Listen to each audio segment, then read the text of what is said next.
Assalamualaikum and hi, I'm Noor Hazwani binti Tajudin as a first presenter for today. Hi, Assalamualaikum. My name is Tengku Sabariah binti Tengku Mohamad. I'm presenter number 2. Hi, Assalamualaikum. My name is Siti Hajar Aisyah binti Kassim and I am going to be a third presenter. Assalamualaikum and hi everyone. My name is Nur Nadia Amani binti Ruslan. So, I'm the fourth presenter for today's presentation. Assalamualaikum and hi everyone. My name is Mohamad Nizar bin Mohamad Rosni and I am the fifth presenter. Hello everyone. My name is Ahmad Faisal bin Somad Abdul Bashit and I'm your last presenter. Class, do you know what is classroom management? Classroom management is a term to describe the process of ensuring that classroom lessons run smoothly despite disruptive behavior by students. The term also implies the prevention of disruptive behavior like this. In managing today's diverse classroom, teachers especially need to have knowledge, skills, and reflection in order to have an effective classroom management. In order to attain a high quality of classroom management, teachers must first, develop caring, supportive relationships with and among students. Second, organize and implement instruction in ways that optimize students' access to learning. Third, encourage students' engagement in academic tasks, which can be done by using group management methods. Fourth, promote the development of students' social skills and self-regulation. And lastly, use appropriate interventions to assist students with behavior problems. In today's discussion, we are going to discuss issues in classroom management such as time management in a classroom, strategies that teacher may use if sexual harassment occur in a classroom, and also tips to engage students in online classroom. Enjoy! Assalamualaikum and good evening everyone. We meet again. I'm Noor Hazwani binti Tajudin. Today, I'm going to talk about the time management issue in the classroom. Time management is the process of planning and effectively managing the time spent on a specific task to increase efficiency, effectiveness or productivity based on the pattern 2009. There are 3 issues that I'm going to talk today, which are lack efficient strategy by a teacher, lack of discipline among the student, and lastly, miscommunication between the teacher and student. Now, let's see the first issue, which is lack efficient strategy by a teacher. Usually, the teacher will take a lot of time to settle with some routine tasks at the beginning of the period before starting the class by taking attendance, collecting homework, and sometimes the teacher must face the problem with the misbehavior student. As you can see, it looks like a simple job, but if teacher does not have efficient strategy when carry out this routine, it's not impossible that this problem will interfere with the learning time. Based on my experience during practical, I think it's a big challenge for me to carry out this routine task, and I usually take around 10 or 15 minutes to finish doing this routine. Fisher 2009 stated that students in one suburban high school spend an average of 9 minutes per class per day waiting while the teacher was taking attendance and trying to get equipment to work. If teachers are not able to manage their time well, there is a possibility that teachers are not able to finish teaching the entire syllabus. Next, let's move to the next issue of the time management, which is lack of discipline among a student. If students like to talk or dispute other friends during the teaching, the time that should be used for teaching cannot be used effectively because the teacher have to reprimand that student who interrupt the learning time. Besides, the poor time management can occur if students face a problem to differentiate between the playing time and study time. For example, if a student is supposedly to be at class by 8 a.m. but it delayed for about 30 minutes to enter the class, it will disrupt other friends and teacher during the teaching process. West Burham 2012 stated that second highest in distribution was distraction brought by student behavior as revealed by frequency and percentage of 5 or 22.73% respectively. According to Serrano 2015 stated that the breakdown of discipline in education system is the one of the causes of teacher burnout. Okay, now let's see for the last issue, which is miscommunication between the teacher and student. The confusing information will be happen between the teacher and student during the activity or teaching process in the class. If students are confused about the next activity, it can lead to a total breakdown of the time management. For example, you have planned an amazing lesson using a station that are designed to appeal to all type of learners. It's going to be a great lesson. However, you have not determined how students will rotate between the station or the time that should be spent at each station. As you attempt to regain your student extension to rotate to the next station, you are met with the cry of the concern by students during the activity when students will continuously ask you the same question and you as a teacher must repeatedly answer that question. For example, what are we going to do now? Do I stay with my group? She not in my group. If that situation happen, it's quite difficult for teacher to make sure that student able to finish doing their activity because limitation of the time. That's all for me. Thank you. Now let's proceed for the next presenter. Now we continue with time management strategies. Okay, according to Ikondayo Konwia and Yusuf 2010, instant now abound where teacher complains of lack of time to do certain things which they would have done. A good teacher must make effective use of their time to have time for everything they plan to do. Olanili 1998 opined that the most important asset as a teacher should possess is the skill in managing their time. A maximization of the use of time for academic activities is required to enhance students' academic performance and attitudes. So, there are some strategies for teachers in managing time in class. So, let's look. Okay, firstly is increasing teaching time strategies. Secondly is proactive versus reactive strategies. And the third one is given a clear instruction. Okay, firstly, the strategies managing time in class is increasing teaching time.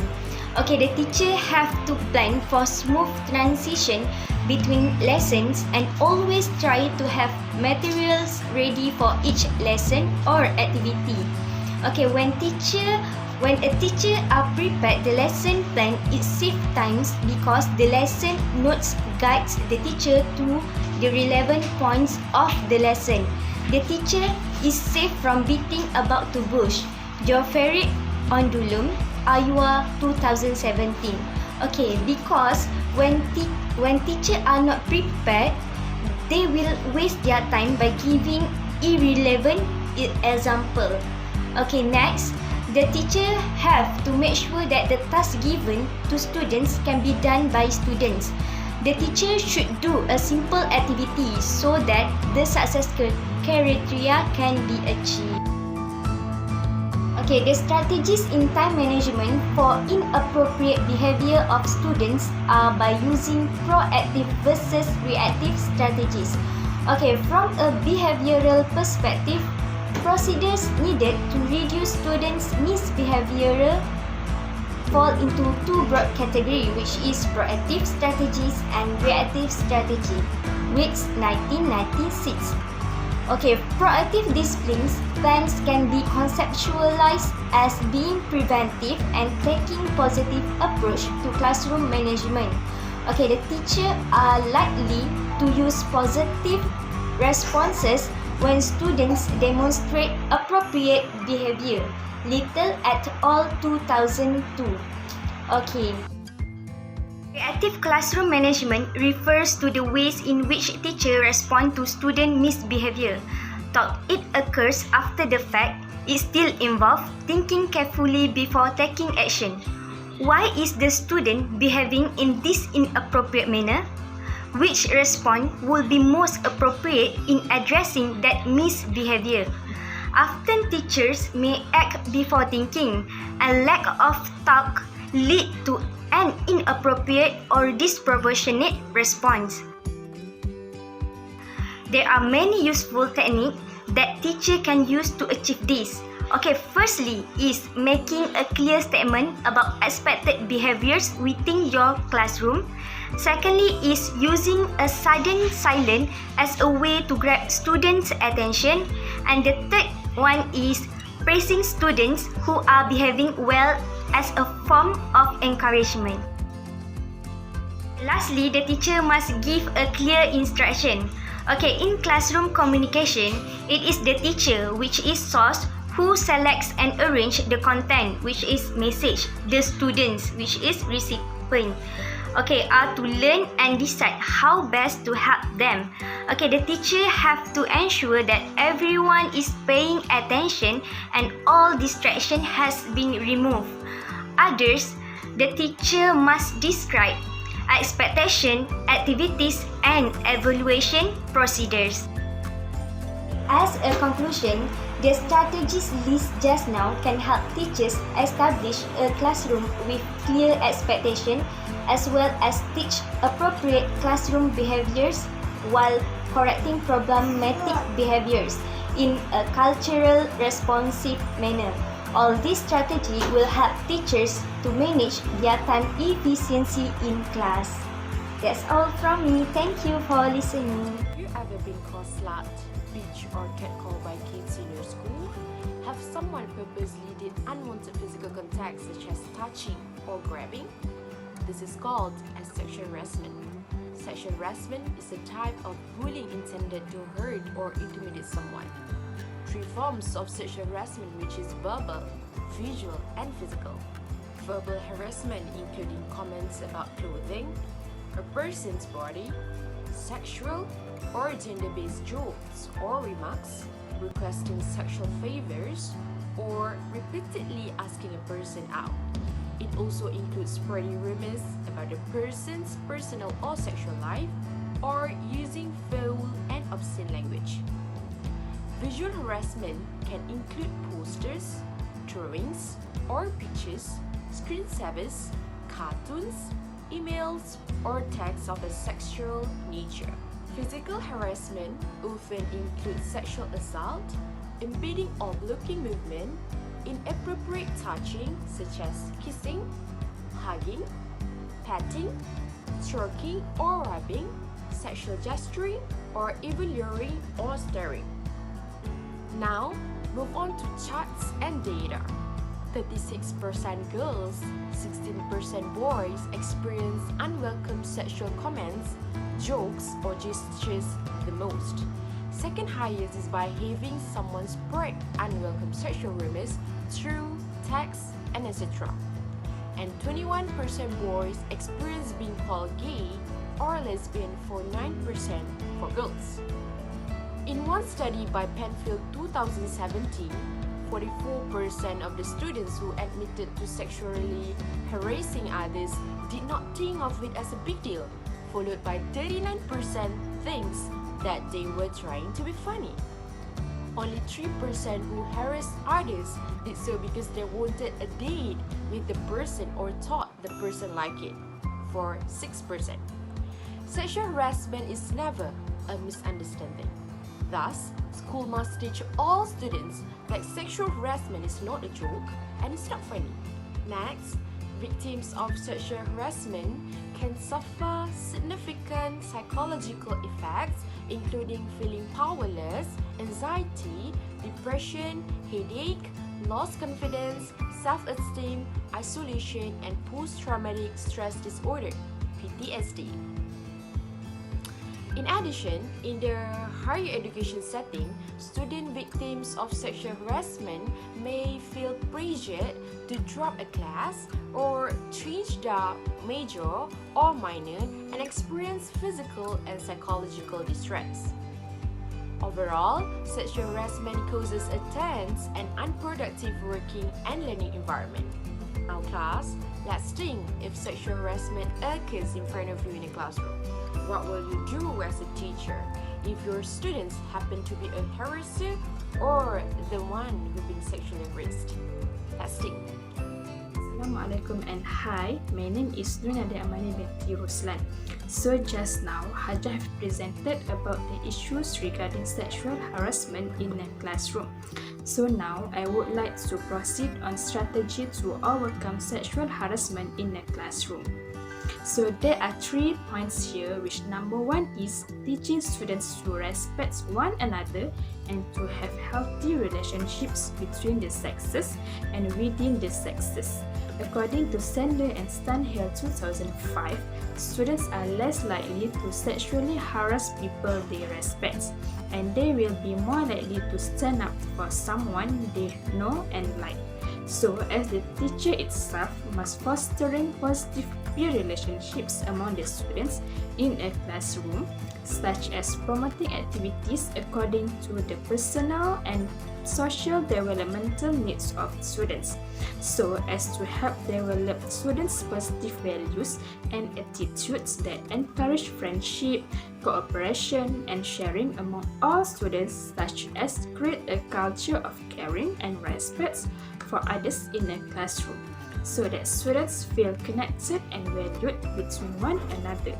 Thus, with teaching the students about caring and respect for others in a classroom can lead to the students become more sensitive to one another and realize that harassment in and of itself is demoralizing and degrading. Secondly, teacher can incorporate sexual harassment in issues into the curriculum, not only just teach the students about the syllabus of the subject learned. According to Jostrom et al. 2008, educate students about sexual harassment, what it is, what its effects are, and what the punishment for harassers are, and to stress that trying to be funny and acting stupid are not excuses for sexual.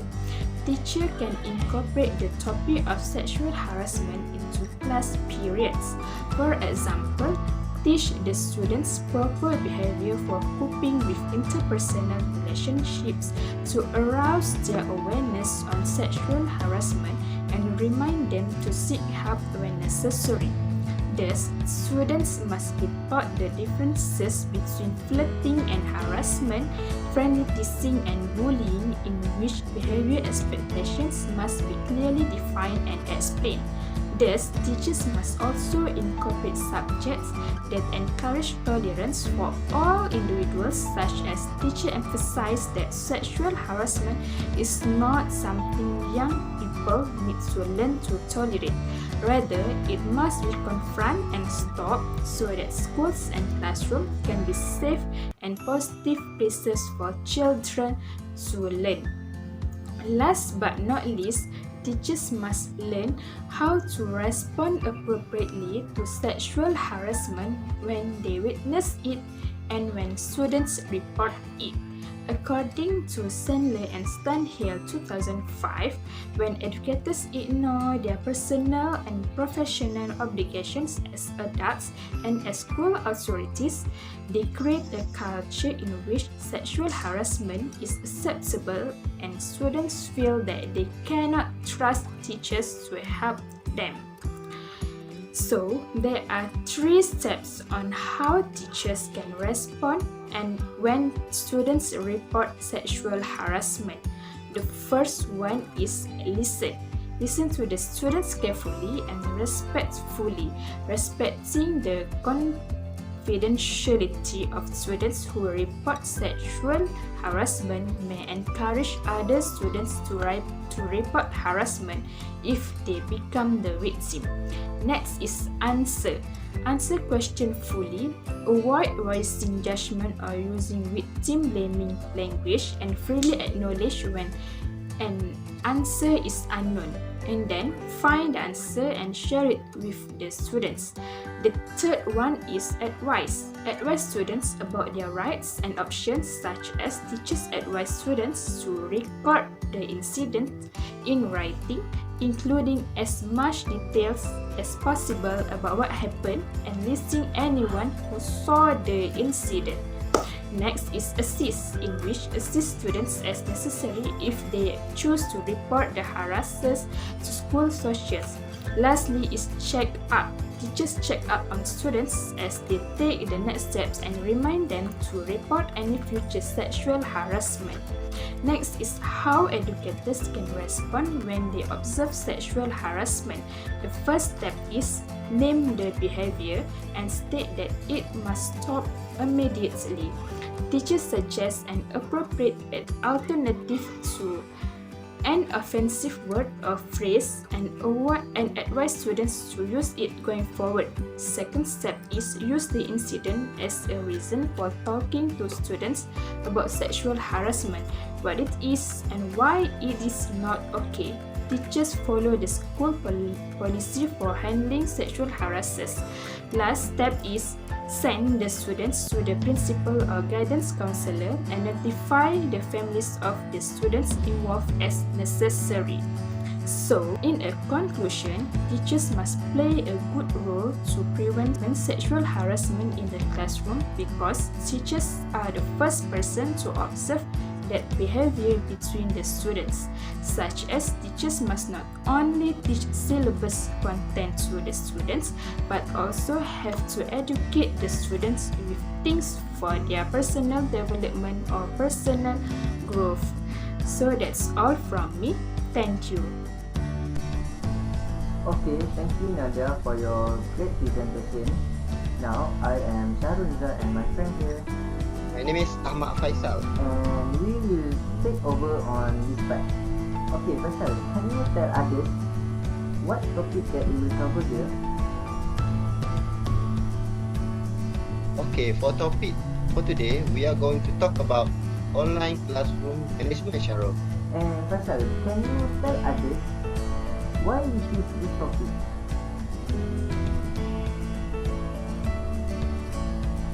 Okay, sure. For introduction, I will present to you guys for the next slides. Okay.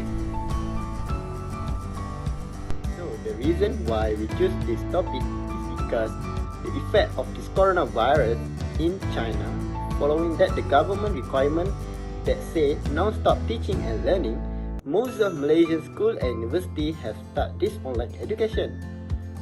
So the COVID-19 pandemic has created the unexpected challenges for the academic institution to adapt with this online classroom. As well as this online classroom environment, helps the educator to often the challenge by need to strike balance between the delivering the content to meet the course objective and to keep the learning engaging the class activities. For the introduction, our topic today.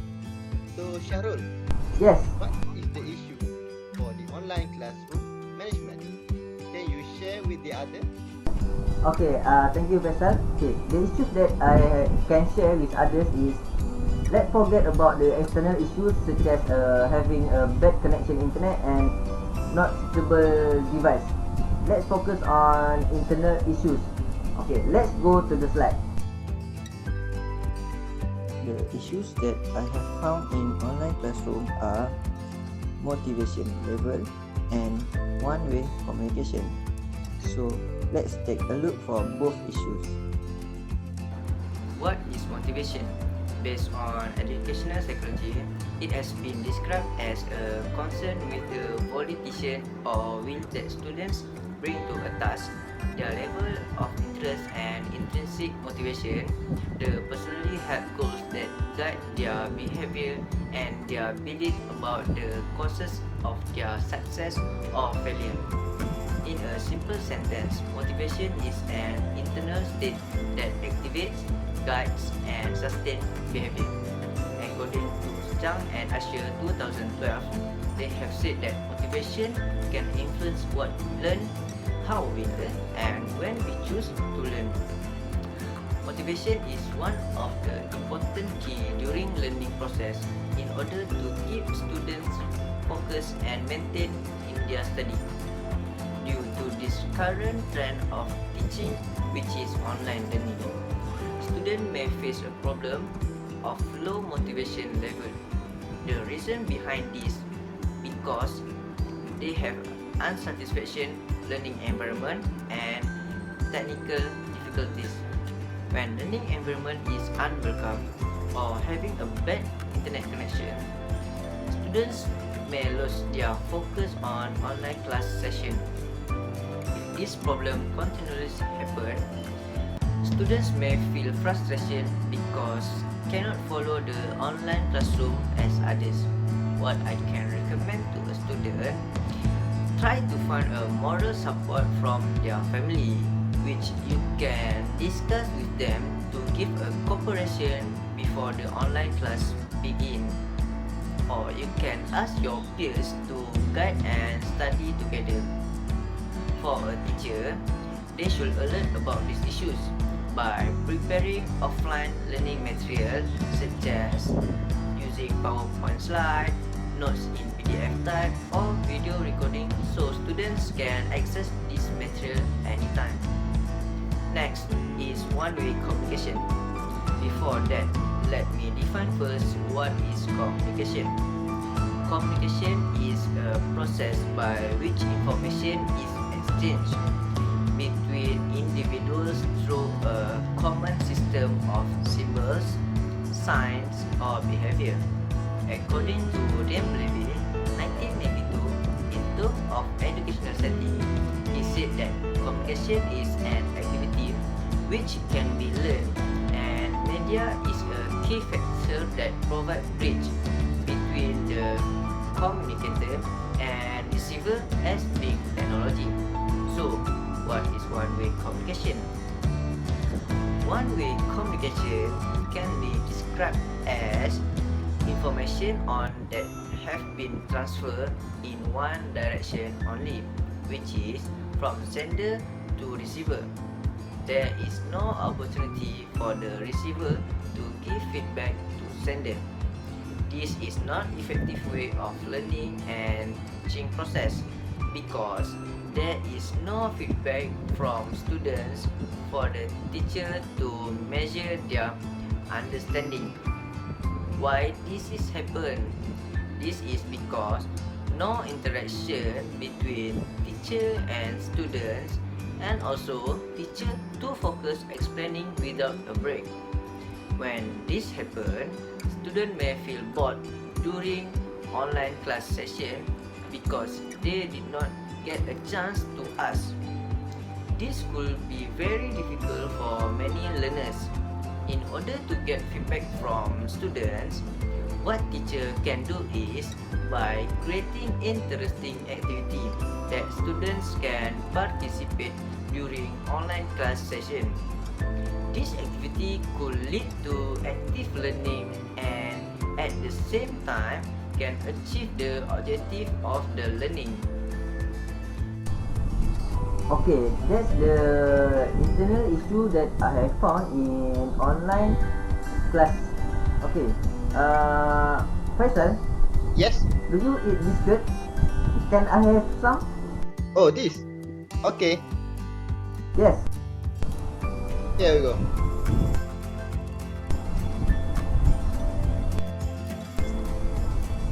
Oh, Okay, thank you, Faisal. Faisal, you're welcome. do you have any tips for the online classroom management? Okay, yes. So next, I will present to you guys about the tips that you can use for this online classroom management. Here are the 4 tips that I want to share with you guys that can engaging the student in online classroom. The first one is agile plan, learning environment, master facilitator, and the last one is about teaching presence. Okay, for the first tip, which is agile plan, it is very important for a teacher to set a clear expectation about the class from the beginning to the end of the session.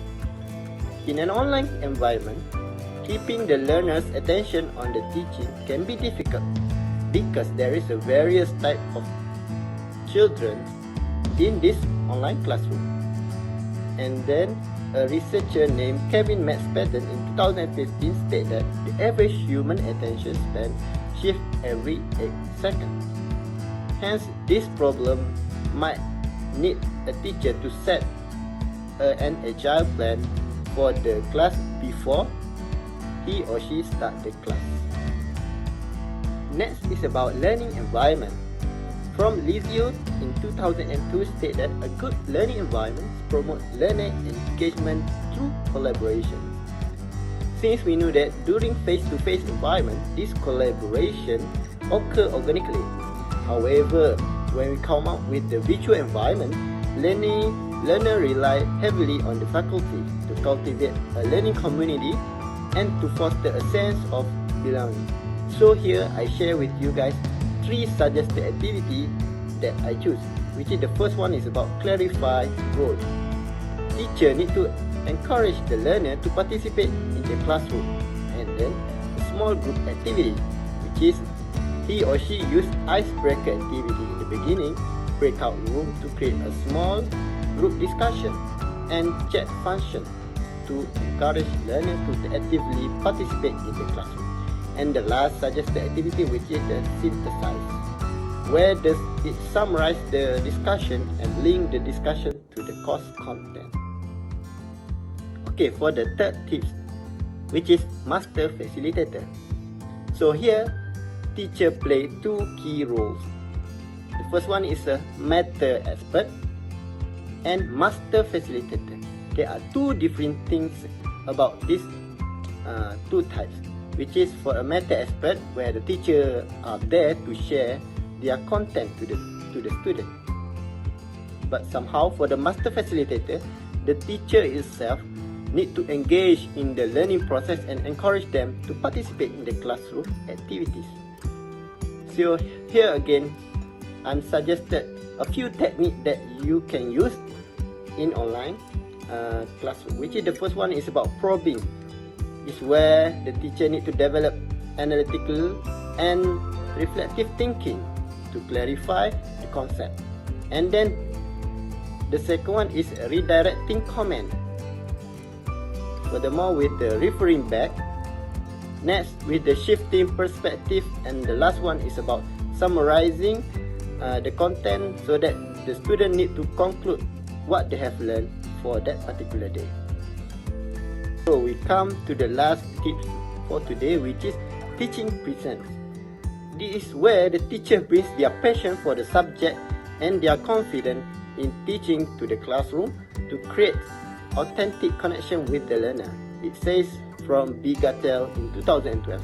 Since the teacher confidence and ease with online teaching will create a positive learning environment for the learner. So here are the practices before starting the classroom. The first one is the technology. Technology is where the teacher or the students need to test their audio, their video and screen sharing option at least 30 seconds before the start of the class. And the second one is about the position. Find yourself the most comfortable position during the virtual environment. Next one is about the greet. As a learner are coming into the virtual classroom, greet them, engage in small talk. Then we have feedback, where you are willingness to listen to the feedback from your students. And the last one is reflect. When we celebrate your strengths and continue to hone in on the area you can improve. What can I conclude from our topic is the ultimate goal of classroom management is not to achieve compliance or control, but to provide all students with equitable opportunities for learning. Thank you.